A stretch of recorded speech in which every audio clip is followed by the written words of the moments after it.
ನಮಸ್ಕಾರ ವೀಕ್ಷಕರೇ, ಹೇಗಿದ್ದೀರಾ ಎಲ್ಲರೂ? ಮತ್ತೊಮ್ಮೆ ನಿಮ್ಮೆಲ್ಲರಿಗೂ ಉಡುಪಿ ಸ್ಮಾರ್ಟ್ ಕಿಚನ್ ಯೂಟ್ಯೂಬ್ ಚಾನಲ್ಗೆ ಸ್ವಾಗತ.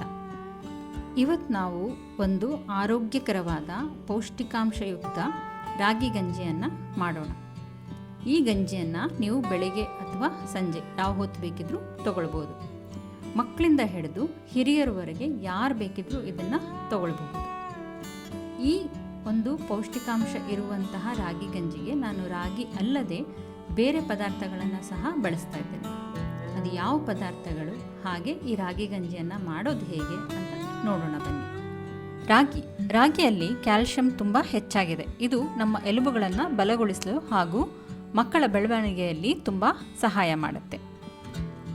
ಇದಲ್ಲದೆ ರಾಗಿ ಅನಿಮಿಯಾಗೆ ಉತ್ತಮ ಔಷಧ. ಇದರಲ್ಲಿ ಇರುವಂಥ ಕಬ್ಬಿಣ ಅಂಶ ನಮ್ಮ ಹೀಮೋಗ್ಲೋಬಿನ್ ಮಟ್ಟವನ್ನು ಹೆಚ್ಚಿಸುತ್ತದೆ. ಇದರಲ್ಲಿರುವ ನೈಸರ್ಗಿಕ ಫೈಬರ್ ಜೀರ್ಣಕ್ರಿಯೆಯನ್ನು ಸುಧಾರಿಸುತ್ತೆ. ಇದಲ್ಲದೆ ರಾಗಿಯಲ್ಲಿ ನಿಧಾನವಾಗಿ ಜೀರ್ಣ ಆಗುವಂತಹ ಕಾರ್ಬೋಹೈಡ್ರೇಟ್ ಇರೋದರಿಂದ ಇದು ಬ್ಲಡ್ ಶುಗರ್ ಲೆವೆಲನ್ನು ನಿಯಂತ್ರಣದಲ್ಲಿಡುತ್ತೆ. ಹಾಗಾಗಿ ಡಯಾಬಿಟಿಸ್ ಇರೋರಿಗೆ ಇದು ತುಂಬ ಉಪಯುಕ್ತ. ತೂಕ ಕಡಿಮೆ ಮಾಡೋದಕ್ಕೂ ಕೂಡ ರಾಗಿ ತುಂಬ ಒಳ್ಳೆಯದು. ನಾವಿಲ್ಲಿ ಬಳಸ್ತಾ ಇರೋ ಮತ್ತೊಂದು ಪದಾರ್ಥ ಅಂದರೆ ಓಟ್ಸ್. ಓಟ್ಸಲ್ಲಿ ಅತಿ ಹೆಚ್ಚು ಫೈಬರ್ ಇದೆ, ವಿಶೇಷವಾಗಿ ಬೀಟಾ ಗ್ಲೂಕನ್. ಇದು ಕೆಟ್ಟ ಕೊಲೆಸ್ಟ್ರಾಲನ್ನು ಕಡಿಮೆ ಮಾಡಿ ಹೃದಯದ ಆರೋಗ್ಯವನ್ನು ಸುಧಾರಿಸುತ್ತೆ. ತೂಕ ನಿಯಂತ್ರಣಕ್ಕೂ ಕೂಡ ಓಟ್ಸ್ ತುಂಬ ಒಳ್ಳೆಯದು. ಓಟ್ಸಲ್ಲಿ ಕೂಡ ಜೀರ್ಣಕ್ರಿಯೆಯನ್ನು ನಿಧಾನ ಮಾಡುವಂತಹ ಕಾರ್ಬೋಹೈಡ್ರೇಟ್ಸ್ ಇರುತ್ತೆ. ಹಾಗಾಗಿ ಇದು ಬ್ಲಡ್ ಶುಗರ್ ಲೆವೆಲನ್ನು ನಿಯಂತ್ರಣದಲ್ಲಿಡುತ್ತೆ. ಇದಲ್ದಿರ ಹಲವಾರು ವಿಟಮಿನ್, ಮಿನರಲ್ ಹಾಗೂ ಆ್ಯಂಟಿ ಆಕ್ಸಿಡೆಂಟ್ಸ್ ಇರೋದ್ರಿಂದ ಇದು ರೋಗ ನಿರೋಧಕ ಶಕ್ತಿಯನ್ನು ಕೂಡ ಹೆಚ್ಚು ಮಾಡುತ್ತೆ. ಬಾದಾಮಲ್ಲಿ vitamin E, protein, good cholesterol ಮತ್ತು ಮೆಗ್ನೀಷಿಯಂ ಇರೋದ್ರಿಂದ ಇದು ಶರೀರಕ್ಕೆ ಸಂಪೂರ್ಣ ಪೋಷಣೆಯನ್ನು ನೀಡುತ್ತೆ. ಇದು ಮೆದುಳಿನ ಕಾರ್ಯಕ್ಷಮತೆಯನ್ನು ಹೆಚ್ಚು ಮಾಡುತ್ತೆ. ಮೆಮೊರಿ ಬೆಳೆಸೋದಕ್ಕೆ ಮಕ್ಕಳಿಂದ ಹಿಡಿದು ಹಿರಿಯರವರೆಗೂ ಬಾದಾಮ್ ತುಂಬ ಉಪಯುಕ್ತ. ಇದು ಕೆಟ್ಟ ಕೊಲೆಸ್ಟ್ರಾಲನ್ನು ಕಡಿಮೆ ಮಾಡಿ ರಕ್ತನಾಳಗಳಲ್ಲಿ ಆರೋಗ್ಯವನ್ನು ಕಾಪಾಡುತ್ತೆ. ಹಾಗಾಗಿ ಹೃದಯದ ಆರೋಗ್ಯಕ್ಕೂ ತುಂಬ ಒಳ್ಳೆಯದು. ಇದಲ್ಲದೆ ಬಾದಾಮ್ ಚರ್ಮ ಮತ್ತು ಕೂದಲಿಗೆ ತುಂಬ ಒಳ್ಳೆಯದು. ಇದರಲ್ಲಿರುವ ವಿಟಮಿನ್ ಇ ಚರ್ಮದ ಹೊಳಪನ್ನು ಹೆಚ್ಚು ಮಾಡುತ್ತೆ, ಹಾಗೆ ಕೂದಲನ್ನು ಬಲಗೊಳಿಸುತ್ತೆ. ತೆಂಗಿನಕಾಯಲ್ಲಿ ಆರೋಗ್ಯಕರ ಕೊಬ್ಬು ತುಂಬ ಹೆಚ್ಚಾಗಿದೆ. ಇದರಲ್ಲಿರುವಂತಹ ಟ್ರೈಗ್ಲಿಸರೈಡ್ ನಮ್ಮ ಶರೀರಕ್ಕೆ ಇನ್ಸ್ಟೆಂಟ್ ಎನರ್ಜಿಯನ್ನು ಕೊಡುತ್ತೆ. ತೆಂಗಿನಕಾಯಲ್ಲಿರೋ ಲಾರಿಕ್ ಆಸಿಡ್ ರೋಗ ನಿರೋಧಕ ಶಕ್ತಿಯನ್ನು ಹೆಚ್ಚು ಮಾಡುತ್ತೆ. ತೆಂಗಿನ ತುರಿ ಅಥವಾ ಹಾಲು ಜೀರ್ಣಕ್ರಿಯೆಯನ್ನು ಸುಧಾರಣೆ ಮಾಡುತ್ತೆ. ಇದಿಷ್ಟಲ್ಲದೆ ತೆಂಗು ಚರ್ಮ ಮತ್ತು ಕೂದಲಿಗೂ ಕೂಡ ತುಂಬ ಒಳ್ಳೆಯದು. ಶರೀರಕ್ಕೆ ಇಷ್ಟೆಲ್ಲ ಪ್ರಯೋಜನ ಇರುವ ಈ ಎಲ್ಲ ಪದಾರ್ಥಗಳನ್ನು ಬಳಸಿ ರಾಗಿ ಗಂಜಿನ ಹೇಗೆ ಮಾಡೋದು ಅಂತ ನೋಡೋಣ ಬನ್ನಿ. ಮೊದಲಿಗೆ ಅರ್ಧ ಕಪ್ ರಾಗಿಯನ್ನು ತಗೊಂಡು ಚೆನ್ನಾಗಿ ತೊಳ್ಕೊಳ್ಳಿ.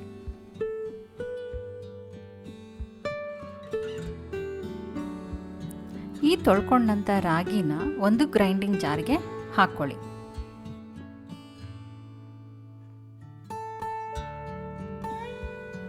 ಇದಕ್ಕೆ ಒಂದು ಅರ್ಧ ಕಪ್ಪಷ್ಟು ಓಟ್ಸ್, ಅರ್ಧ ಕಪ್ಪಷ್ಟು ತೆಂಗಿನ ತುರಿ, 10 ಬಾದಾಮಿ, 2 ಏಲಕ್ಕಿ, ಸ್ವಲ್ಪ ಕಲ್ಲುಪ್ಪು, 1/4 ಕಪ್ನಷ್ಟು ಬೆಲ್ಲ,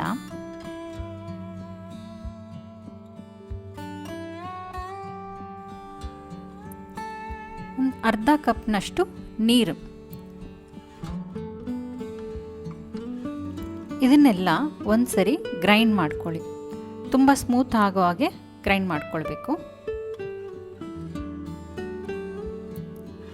ಗ್ರೈಂಡ್ ಮಾಡ್ಕೊಂಡಿದ್ದಕ್ಕೆ ಇನ್ನೂ 1 ಕಪ್ನಷ್ಟು ನೀರನ್ನು ಸೇರಿಸಿ ಚೆನ್ನಾಗಿ ಕಲಸಿ ಇದನ್ನು ಸೋಸ್ಕೊಳ್ಳಿ.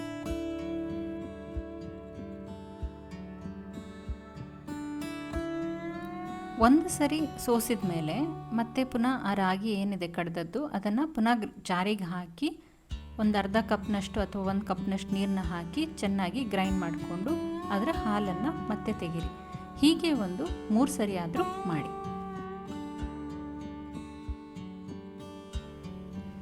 ಹೀಗೆ ಒಂದು 3 ಸರಿ ಗ್ರೈಂಡ್ ಮಾಡಿ ತೆಗೆದ ಹಾಲನ್ನು ಒಂದು ಪಾತ್ರೆಗೆ ಹಾಕ್ಕೊಂಡು ಒಲೆ ಮೇಲಿಡಿ. ಇದನ್ನು ಕೈ ಬಿಡದಿರ ತಿರುಗಿಸ್ತಾ ಇರಬೇಕು. ನಾವು ಕೈ ಬಿಟ್ಟ ಕೂಡಲೇ ಅದು ತಳ ಹಿಡಿತದೆ. ಹಾಗಾಗಿ ಕೈ ಬಿಡದಿರ ತಿರುಗಿಸ್ತಾನೆ ಇರಬೇಕು. ಹೀಗೆ ತಿರುಗಿಸ್ತಾ ಅದು ಬಣ್ಣ ಚೇಂಜ್ ಆಗುತ್ತೆ. ಹಾಗೆ ಸ್ವಲ್ಪ ಹೊತ್ತಲ್ಲಿ ಅದು ಗಟ್ಟಿ ಆಗ್ತಾ ಬರುತ್ತೆ.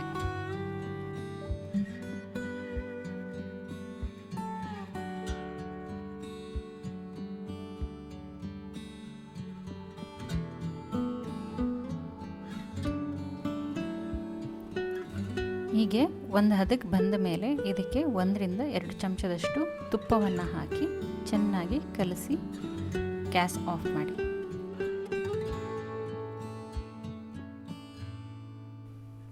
ಇಲ್ಲಿಗೆ ಆರೋಗ್ಯಕರವಾದ ಪೌಷ್ಟಿಕಾಂಶಯುಕ್ತ ರಾಗಿ ಗಂಜಿ ಅಥವಾ ರಾಗಿ ಮನ್ನಿ ರೆಡಿ.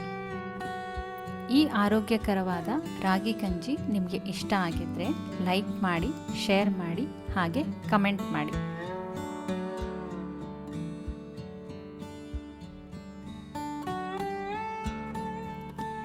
ಹೀಗೆ ಆರೋಗ್ಯಕರವಾದ ರೆಸಿಪಿಗಳನ್ನು ನೋಡೋದಕ್ಕೆ ನಮ್ಮ ಉಡುಪಿ ಸ್ಮಾರ್ಟ್ ಕಿಚನ್ ಯೂಟ್ಯೂಬ್ ಚಾನಲ್ಗೆ ಸಬ್ಸ್ಕ್ರೈಬ್ ಮಾಡ್ಕೊಳ್ಳಿ.